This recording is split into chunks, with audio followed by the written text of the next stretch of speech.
to keep getting perspective that's not in your face in the camera, meaning that that's not what you see on ESPN, which is still great. I mean, those are some of the best moments you'll have with guys' names being called and whatnot, but there's a process, there's a process to what goes on.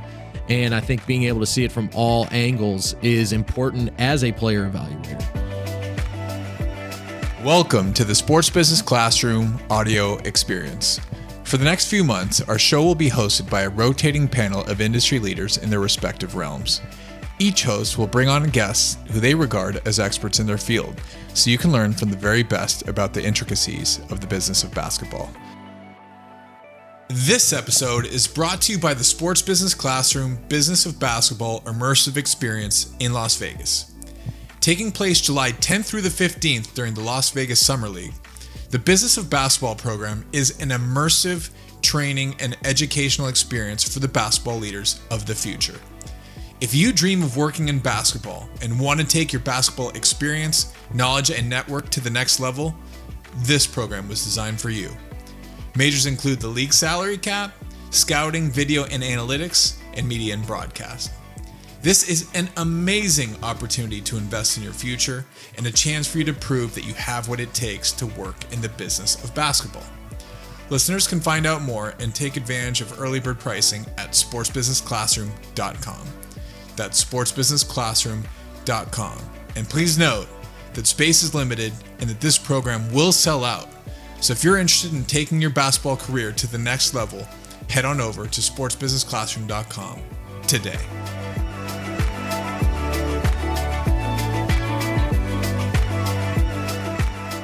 Welcome, everybody, to episode 3 of One Man in the Draft. I am your host, Dan Purcell. It's good to be back. It's good to have everybody here. We have a special guest since it's the NCAA tournament, and this is the best time of the year for basketball. I'm not even going to lie. I love it. Playoffs were great. I love the NBA playoffs almost as much, but the NCAA tournament is just something special, right? So today, we're going to have one of the legends of March Madness, the one and only Jimmer Fredette. We're going to talk to him about his draft process. We've talked about the process from a front office perspective and more of a player analysis perspective. And I think it's super important as we move forward on this pod that we get different viewpoints of the draft and different points of where people are at in their draft process. So one of the things I want to do is bring actual players who went through it, because it's way different for them than, say, it was for me going through the draft process and, trying to analyze people and trying to organize people and trying to figure out where they're at and what do they project to be. And then there's also a difference from a coaching standpoint. There's a difference from a media standpoint. And I'm really excited as we move forward with the pod to keep getting perspective that's not in your face in the camera, meaning that that's not what you see on ESPN, which is still great. I mean, those are some of the best moments you'll have with guys' names being called and whatnot, but there's a process, there's a process to what goes on. And I think being able to see it from all angles is important as a player evaluator, because if maybe the guy's struggling, maybe there's a player out there who is, a second round guy, and he just had, 5 workouts in 6 days or 5 workouts in 5 days, and you're on the tail end of that workout during the draft process, and he doesn't perform well and he seems tired. Well, odds are that's why, because you don't understand the process that he did to get there. And that's just a small thing. And that rarely, and that's just one of those things. If you haven't been able to be in the trenches, during the draft, the NBA, and the process, that's one of those things you have to figure out. That there's so much information and there's so much disinformation that you have to, work through it. But looking forward to having Jimmer on. One of the best guys in basketball, just a great guy. Obviously a BYU legend, NCAA legend, Naismith Player of the Year in 2011. Played, I believe, 6 years in the NBA. Also played in the CBA. They're probably going to build a statue of that guy in China, which is absolutely cool. But excited to have him. Also check out his Jimmer Fredette app. It's a fitness app, along with basketball. He'll show you all his finishes, everything that he did, along with a lot of the fitness stuff he did. And, one thing that Jimmer always did, he was always in shape, always ready to play. I don't think there was a point that, whenever Jimmer came up that we were like, or anybody really, I don't think anybody was like, that he's going to be out of shape. Is he in shape? Does he know? Everybody knew already, Jimmer, you could have Jimmer on your team. He's ready to play. So that'll be a really cool segment. Hopefully we learn some really cool stuff from that. Let's talk some NCAA tournament, March Madness. We absolutely love March Madness. There are a couple guys that have really started to take shape, and this is one of the best. Honestly, this is one of the best tournaments I think I've seen. This is just a great tournament. And there's just so many upsets from, St. Peter's and TCU even, almost pulling the upset against Arizona the other night. It's been, that's just a few of them, obviously, but it's just so good. And with this draft, it's really starting to shape out. If you've been following the draft, it's a pretty deep draft. I'm starting, as more and more, as we get into the process, I already thought this draft was going to be a good draft, but this is turning out, it could be a really, really, really stellar draft. And a guy that, man, I liked him before. And that TCU game really turned me around on him, was Benedict Mathurin. And if I pronounce names wrong, you guys will learn. I am awful at pronouncing names. I can barely pronounce my own at that point. But I have to say, the NCAA tournament, as I said in previous pods, there's something about it. It's the competitiveness, right? Every possession counts. I don't think you base your whole analysis as a front office, talent evaluator, whatever you are. You don't base it off of obviously the tournament. It's a whole body of work, right? And I liked Benedict. I liked him before. I will say that. I liked him before. But there's something that happened in the TCU game that I've seen maybe once, maybe twice from him. And, I saw it a couple times. The Illinois game, it comes to mind earlier in the year. Wyoming game. He seems to be stepping up in these big games. Tennessee, I almost forgot about Tennessee. And he's stepping up in these huge games. And there's something that I thought he was a really consistent go-to type of player, right? Somebody that you could get the ball to, he can make some plays for you. But his ability to take over games, I was like, for me, myself, maybe some other guys saw it before me, but for me, I wanted to see him take over the biggest stage, right? The regular season games are absolutely important. This guy, I think he had maybe one bad game this year, 2 bad games, maybe 3 total. And bad is just, he just doesn't shoot as well, or maybe he just, he's just off that night. Also, defenders, there's a schemes, teams, things like that. But what I saw against TCU was a guy, I won't say that he was struggling, but he was not playing and as assertive as he has been through the years. And TCU had all the momentum, had every piece of momentum with them. They were playing the TCU was playing the best they could. And then he started to not only make shots, but he was creating plays off of that. And he seemed to turn his defense up a tick. He seemed to really lock in mentally as if I can't miss, or I will take this and accept the responsibility. And yeah, he's been doing that this year. Absolutely. But there's something to be said about the biggest stage. And Arizona had every piece. I'm still unsure how they won that game. TCU was doing everything right, except for maybe they gambled a couple times. If we want to talk about it, they gambled a couple times at the top. They were being a little maybe too over aggressive. I mean, we can, nitpick and whatnot, out front. But man, when he took over that game at the end of the second half, and then overtime, his force was he just had a lot of force. I was like, this is the guy I want. I mean, he started to remind me of Donovan Mitchell a little bit, and I was getting really, really excited about it. I mean, the guy has the size, he's got the body, he seems to have the smarts from a basketball standpoint. Man, I just think he was the best player on the floor, and he's somebody I'm gonna be watching even more. I want to see. I think he has it. I think he has that. Now, how does that translate to the NBA?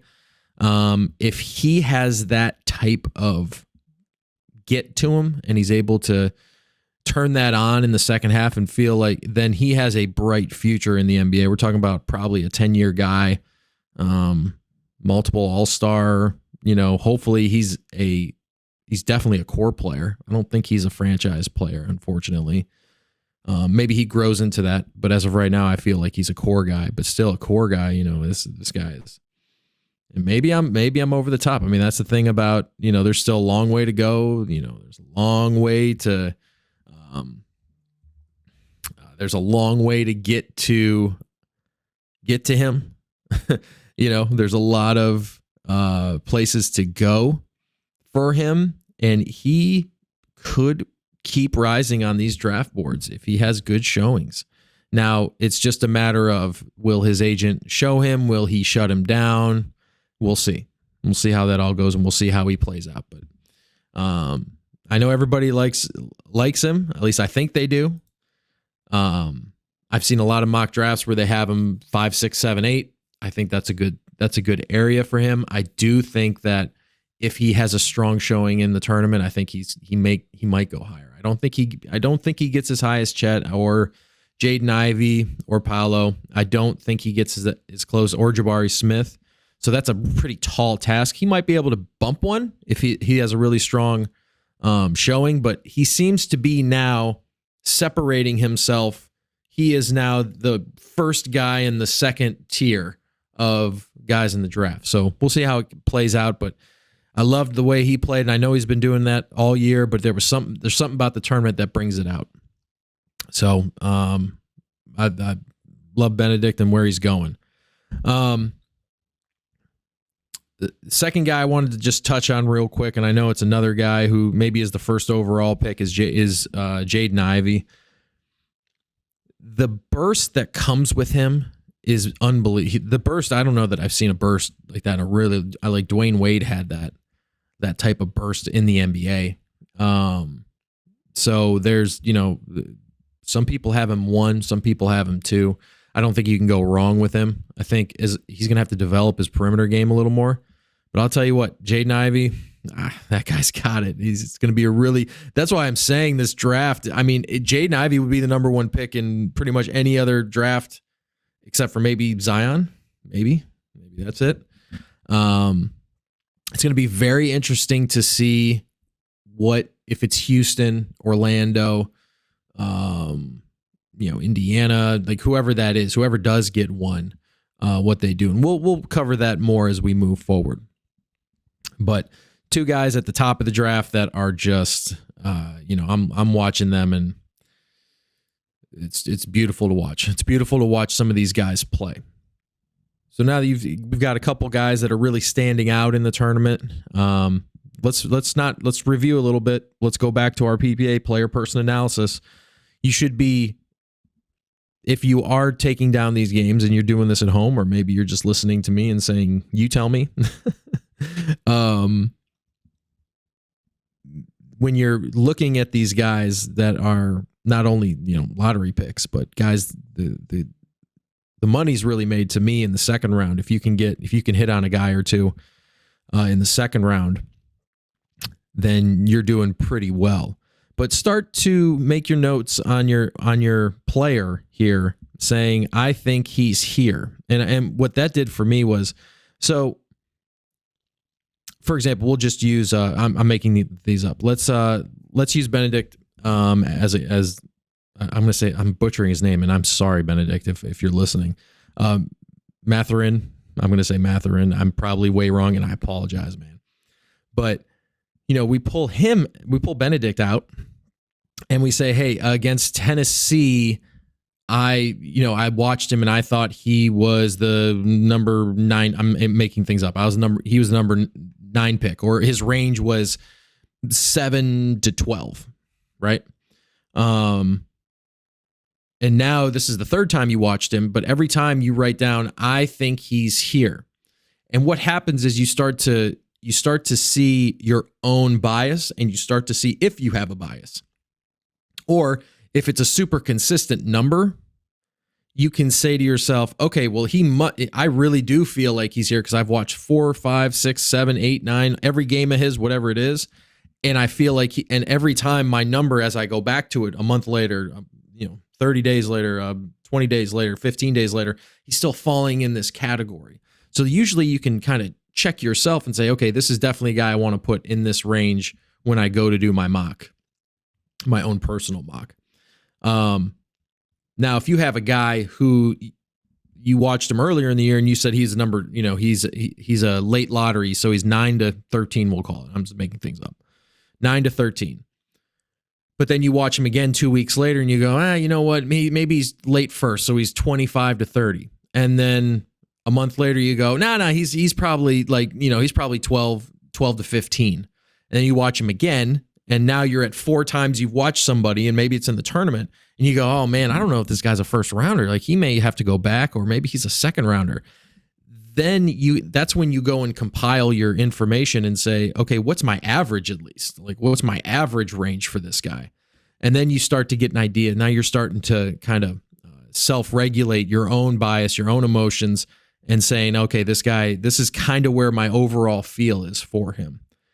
So just a little tidbit as you're watching this, don't forget to go back to what you're writing down, go back to what you're analyzing, go back to what you saw.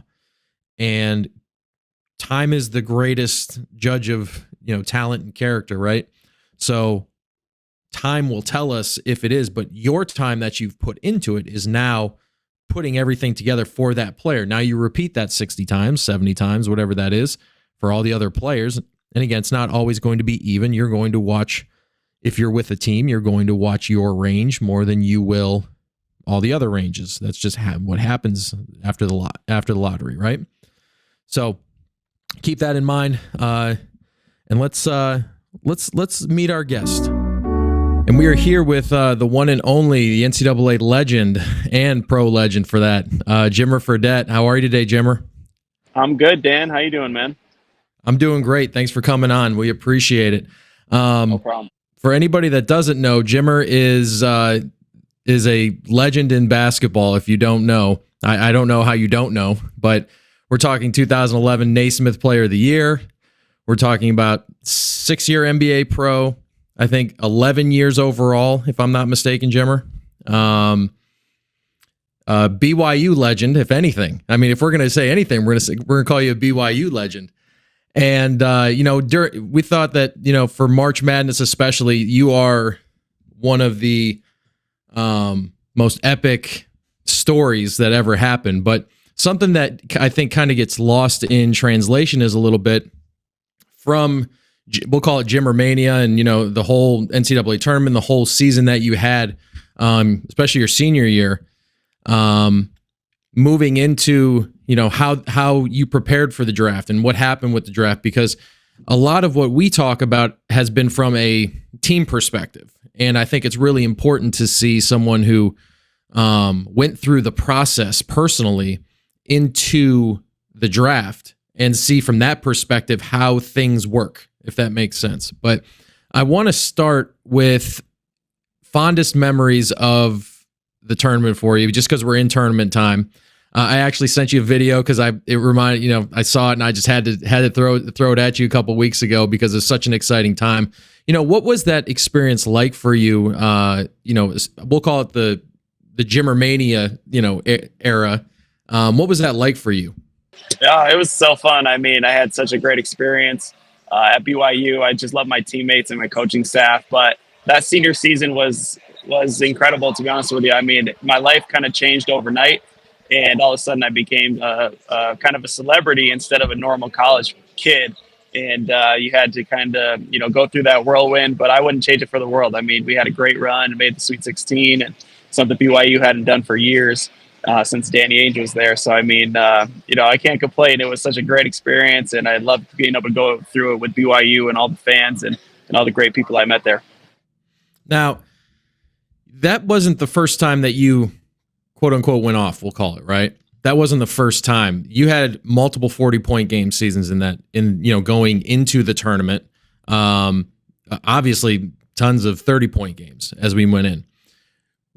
When did you start to feel that the NBA was really taking an interest in you and really saying, hey, this is a guy that we see as maybe a lottery pick, or maybe they just saw what your potential could be? Like, when did you start getting I guess some vibes of, hey, these guys are really, really interested in me? I would say probably my junior season.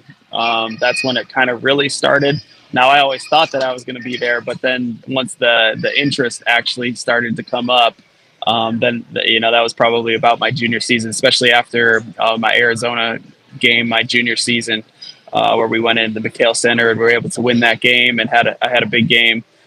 After that, I knew, I was on the radar, and that was a good feeling. But at that point, I knew that I had a lot more to go, a lot more to do, a lot more to prove to be able to show that I could play at that level.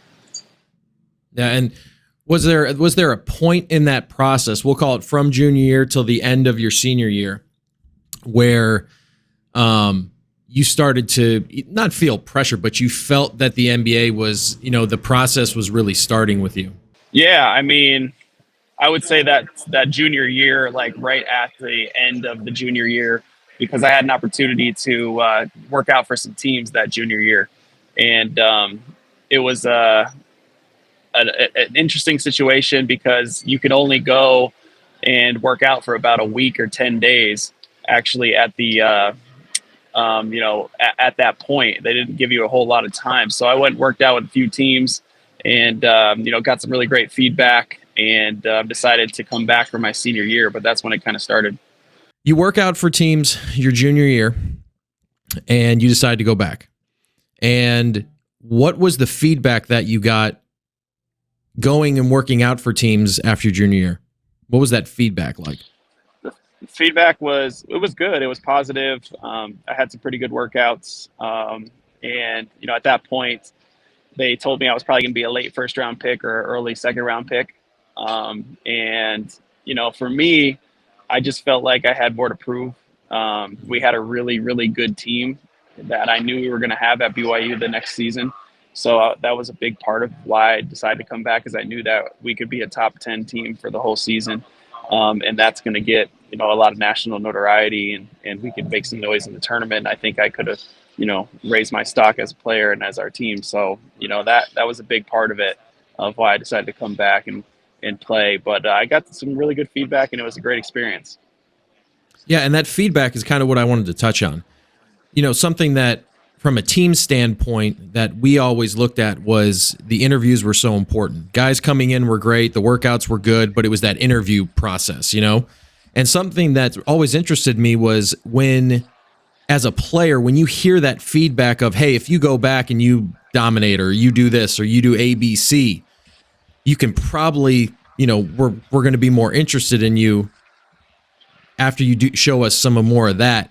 Was that said to you at all? Was there more, hey, you need to improve on these things for us to really think that you're a first round, a lottery pick or any of those things? I think mostly, obviously defensively is always something that comes up when it comes to me. Just not even necessarily, anything other than just making sure that you're being competitive and, showing that competitive side of you. And also, being able to do some point guard things. At that point, it was really important whether you were a point guard or a two guard. It wasn't as free flowing as it is now. So, you were kind of getting, they were trying to figure out whether I was going to play one or two. So being able to create my own shot, and then also being able to, get others involved with those point guard skills. I think those are things that they all wanted to see. At that point, whereas nowadays they don't really care. They just want basketball players out there. They could play, Yeah. do multiple things. Crazy how that changes, huh? In a short time. And that's 10 years ago. I mean, or Yeah, 11 years exactly. ago, whatever that is. A short time ago. So For sure. let's fast forward now. So you go into your senior season. Teams have you on their radar, obviously. You get into March Madness. You have a monster tournament. Unfortunately, you guys lose to Florida. What were your next steps in your process, other than saying, "Hey, I'm going to try the NBA"? What were the behind the scenes steps? We're talking about, how did you hire an agent? I'm not saying you have to tell us the whole process, but how did you go about? What was your thinking? Did you have a process for saying, "Hey, these teams seem interested, or they've said I am, so now I'm going to try to make sure that they see me more"? Like, what's going through your head? Because what your body of work was there was a lot more to it than, say, somebody who was a one and done. Somebody that was, hey, 1 year, or maybe it was somebody that only played 10 games. Like Kyrie only played 6 games, or 6-7 games at Duke. You played 4 years. So you had this big body of work. So how was that different for you in the terms of what teams you felt that you would work well with, and said, "Hey, we want to look at you closer for our, top 20 picks," whatever that is? Yeah, for sure. I think, first of all, picking an agent, I just went through all the agents. They all came after me at that point, and I narrowed it down to my top 5 and then top 3, and had meetings with them, and just kind of decided to go with the people that I felt most comfortable with, just on a human level. That was Octagon and Chris Emmons and Jeff Austin, who I still am with, and I've really enjoyed that process with them. So that was a great fit. And then they decided, they were kind of talking with teams and deciding, what range I was going to go in. And I figured it was going to be somewhere between 7 and 15. So at that point, we looked and targeted those teams, and we worked out for five of those teams within that range. Because we felt like it was, I was going to go somewhere within those range. All the teams really liked me. And so right after the season, obviously it hurt to lose and all that stuff. I had a couple weeks off, and then got right into, working out. Hired a trainer, my uncle, Lee Taft. He's been my trainer forever. So he was with me, and I worked out with the guy named Miles Simon, who you're probably familiar with, for a little while, out in Utah, just to, get prepared for the combine, because I wanted to, show well there. I wanted to show well athletically, and shooting and everything. I wanted to go through the whole process to show them that I could really, compete at that level, and that was more athletic than people thought I was. And I showed very well there. And I think that was a big part of why I was able to, be a top 10 pick. Yeah. And and moving forward into the combine, now, that's a great segue. Moving into the combine, what was your, I hear experiences from players after the fact, obviously. We'll talk about, I'll ask guys, "Hey, how was their combine?" in terms of how you viewed it. You viewed it, it went really well. You viewed it went really, it was okay. I messed up here. I messed up there. Was there anything in the combine that you felt like you could have done better? Of course. I mean, I didn't make every shot. I didn't do, I didn't do every drill perfectly, all of these things, but I do think that I did show well. There were definitely multiple, drills, whether it was, the box drill or the reaction drill, and all these things that I was high up on the top 5 on the list, in my draft class of, showing my speed and my movements. There's obviously things that I think I could have done better. I'm sure there was things that I said in the interviews where I could have done better, and all of the things, but I felt like it was a pretty good process for me. And like I said, I think that's why, the teams really took me seriously as a lottery pick. Yeah. And I'm not going to lie, I kind of set you up there because I wanted people to see your competitiveness. Did you see that? If you didn't notice, that's a little scout trick that I like to do when I'm asking questions. The first thing you said was, "Well, yeah, I could have done something better. I didn't make all my shots." Like, see that competitiveness? Those are the little nuances that I think some people miss, and it's a very simple question. Hey, what did you do different, or what could you have done? It was a very broad, but the first answer, those are the competitive things that you like hearing. because no one ever did anything perfect, right? But if I'm looking from a team perspective and a guy says, man, I didn't make every shot, man, I could have done this better. I could have done, and you know exactly what it is. To me, that's the kind of guy I want. Even no one's ever going to be perfect. You're not going to make every shot. But the fact that you go, you know what, I want to, and that's my standard, that tells me who, it just gives me a little more from a team perspective. For sure. So, yeah, absolutely. So combine happens, you go through the interview process, you go through the actual on-court stuff. So now, are you feeling pretty good? You're saying, hey, I think I have a good feel where I'm going. And not only that, what changes, does anything change for you going, because by then school's over, right? School, you're no longer actually at school, and it's June, and you're like, wow, my life's about to change. From your perspective, did anything change? Or was it just business as usual? This is just what it is, and we move along.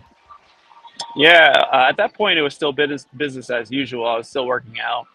We knew the draft was coming up. I was getting prepared for that. But also, the season that I came into the NBA with, there was a lockout.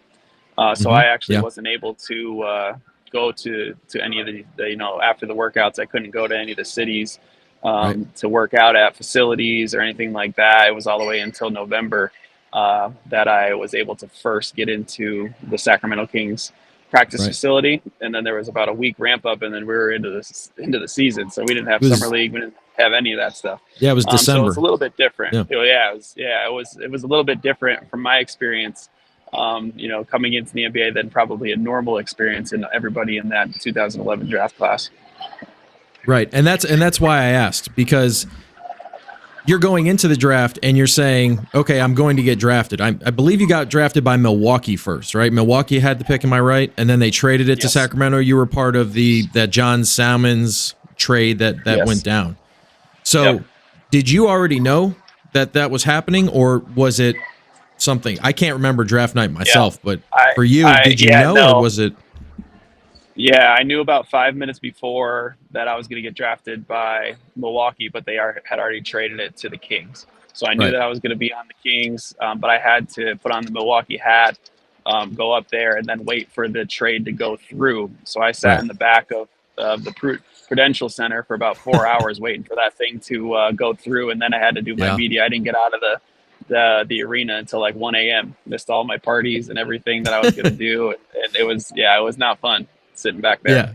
See, people don't. This is the back end stuff that I try to uncover a little bit. Is everybody sees you go up on stage. Everybody sees what happens. They see all that stuff. But there's a lot that happens that, think about it. It's a little bittersweet, like you said, for your draft class, and that's what I was leading into, because it's weird, because it's not business as usual. It's like, I'm new to this league. I still don't. I mean, and you played for 11 more years, or 10 more years after this now. Looking back, do you think you were able to prepare yourself as best you could for that December? I think it was December 26th for you guys. I think it's something like that. What do you think? What's the difference? Because other guys, like you said, they get summer league, they get camp, they get preseason, then they get camp itself, and then they get the season. And you didn't get any of that. You just were literally there, like you said, a week or two ahead. And as a rookie, that has to be tough, because the league is tough. This is not an easy league to just walk in and go, oh yeah, I'm going to go dominate this. There's nuances, there's things to learn. Like, where in that process did you feel like, hey, I feel prepared? And then when you actually got into the games, were you like, wow, I still have a lot to learn? Yeah, no, for sure. It would have been nice to have summer league and to be able to work out that whole summer. I think the biggest thing is when you get to the NBA, the speed, size, athleticism is so much different than you've played against in your career in college. You may see one or two of those guys in college when you're playing, but they're still not, 26, 20, 30-year-old men that are out there that have played for a long time and know the tricks of the trade and know all that stuff. So, I mean, I definitely could have benefited from that. I think all of us could have. It would have been 3 or 4 months of being able to get used to that speed and that athleticism before you get into a real game. And I definitely could have benefited from it. I would have enjoyed it, but it is what it was. I did the best I could, getting myself prepared. I stayed in shape. I felt like I was in really good shape going into camp and everything. So, I did the best I could, but I definitely could have benefited from it.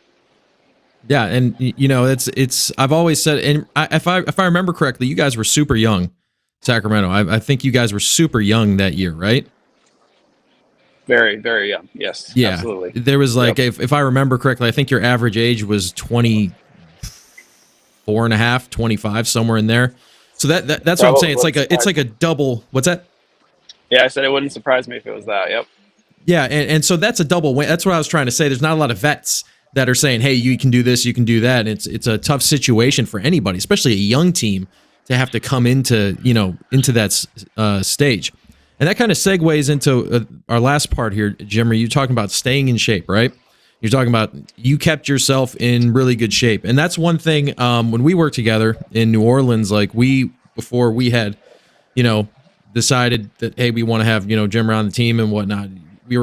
It was never a question of fitness level or competitiveness. Like, it was never anything like that. And that's kind of where you're at now, right? With your new app and the new things that what you're doing. Can you explain a little more about your app and how people can find it and like where they're, how they can get some more Jimmer? Yeah, for sure. It's been fun. It's been a great experience. That's one thing that I've loved to do my whole career has been to work out, whether it's lifting, conditioning, playing basketball. Like, it's just part of my routine. It's part of my life. I'll continue to do that when I'm, retired and not playing anymore. It's just something that I really enjoy doing. So I always get people that were asking me about tips and how to shoot and, what I did for my routine and all that stuff. And I was like, well, I can't answer everybody, at the same time that I get questions for. So I'm just going to create an app. I'm already doing the workouts and everything. I'll just video them and be able to put them out there and kind of explain what I do. And it's been great. I've had some great feedback from it. Had a lot of people that get on the app and ask me questions and I'm there to answer them. And then you can see all the stuff that I kind of go through, and I'll keep updating it pretty much every month, adding new things and, getting feedback of what people really want to see. So it's been so great. It's been a lot of fun. I've enjoyed that experience, and you could find it just on my Instagram or on my TikTok. You go, there's a link in my bio. Just go ahead and click on it and it'll bring you right to the site, and you can sign up for the first month for just $1 and then, go keep going for there. Yeah. And if anybody isn't sure, that Jimmer posts things on his Instagram that showing the actual drills that he's, going through. I actually started showing my 4-year-old your finishes or the over, Nice. I don't want to call them the hook finishes, but the swing finishes. I started showing him that, so hopefully he can be as good as you one day, Jimmer. I don't think so, but we can only hope. But he works at it; he'll get there. That's right. That's what I keep telling him. I three rules, right? Have a great attitude, be coachable, and do the best you can, and you're going to be all right. There you go. Want to thank Jimmer Fredette of sharing his draft process with us. I think it's always good to have somebody who went through it to get an idea of what their perception of it is. And Jimmer, we want to thank you again. Everybody, check out the Jimmer Fredette app. Check him out on Instagram. Is it just at Jimmer Fredette? Yeah, on Instagram. At Jimmer Fredette _32. Got to have 32 in there. I love it. That's my number 2, Jimmer. And we have kindred spirits with 32s. But thanks again, Jimmer. We appreciate your insight. And as always, please follow Jimmer. Not only a really amazing basketball player, but an even better human being. Awesome guy. I'm so blessed to be able to know him. Jimmer, thank you so much. No problem. Thanks for having me on, Dan. We'll talk to you soon. Thank you all for listening to One Man in the Draft. I am your host again, Dan Purcell. Appreciate all the love and feedback we've gotten back. Don't forget to, you guys are more than welcome to submit some questions at Sports Biz Class. We're here to answer. We are not here to make you feel silly or make you feel like you don't know what you're talking about, because if you're taking an interest in this, odds are you have a little bit of knowledge to you. So we're just trying to unlock that. Hit us up with some questions on Twitter at Sports Biz Class or IM_Dan P. You can hit me up on Twitter as well. More than happy, as always. Stay on your scout. Stay on the draft. Keep your analysis sharp.